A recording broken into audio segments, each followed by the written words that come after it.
جس دن 313 نہتے مسلمانوں نے جانثاران محمد مصطفیٰ نے نہتے ہونے کے باوجود بھی کفار کو شکست دی اور اعلائے کلمت اللہ کو بلند کیا، وہ دن بھی اسلامی تاریخ کا ایک اہم ترین دن ہے، اس کو بھی عید کے لیے مقرر کیا جا سکتا تھا۔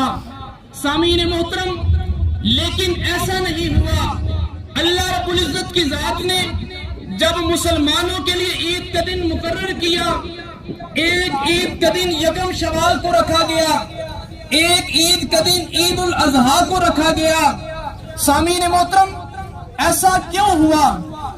اللہ رب العزت کی ذات ایک بات سمجھانا چاہتے تھے، ایک بات اس امت کو سبق دینا چاہتے تھے۔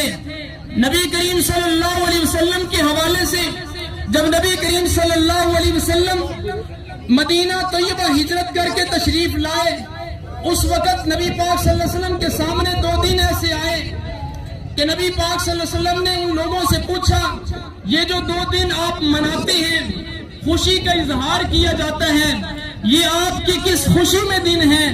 انہوں نے بتلایا کہ یہ ہمارے آباء و اجداد سے سلسلہ چلتا آ رہا ہے، مدینہ طیبہ کی سرزمین پر 2 دن ہم خوشی کے مناتے ہیں۔